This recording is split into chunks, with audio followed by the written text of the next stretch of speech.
May libreng pakapon at bakuna kontra rabies din para sa mga alagang aso at pusa sa Quezon City. Ano nga ba ang rabies at ano-ano ang mga dapat gawin kapag nakagat ng hayop ang isang tao? Alamin sa unang balita ni Emil Sumangi. Libreng kapon, libreng microchip at libreng bakuna kontra rabies. Sama-sama ang mga fur parents sa Quezon Memorial Circle ngayong Rabies Awareness Month.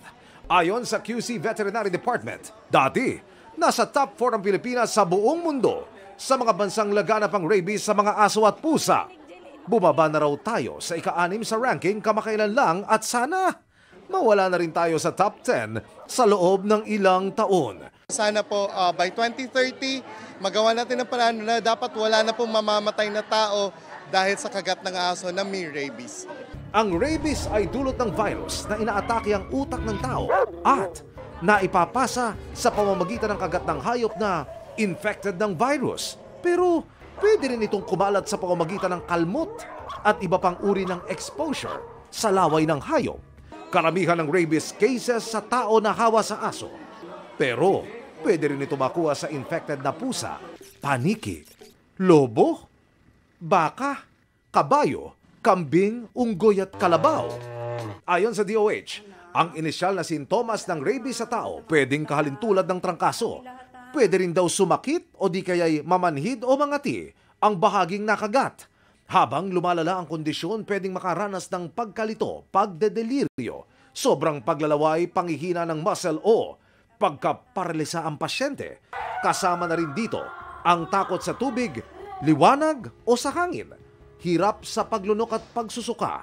Ayon sa WHO, kadalasan 7 hanggang 10 araw matapos lumabas ang inisyal na sintomas, mauuwi ito sa cardiac at respiratory failure. Sa ngayon, walang mabisang lunas sa rabies kapag lumabas na ang mga sintomas. Ayon sa San Lazaro Hospital, kapag nakagat ng aso o pusa, hugasan at linisin ang sugat o kalmot gamit ang tubig at sabon sa loob ng 10 hanggang 15 minuto.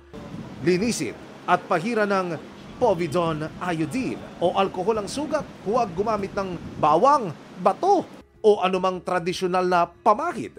Magpakonsulta agad sa Animal Bite Center.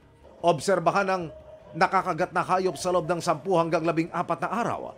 Ang aso na may rabies, mamamatay mula 1 hanggang 7 araw. Ang rabies po ay 100% nakakamatay.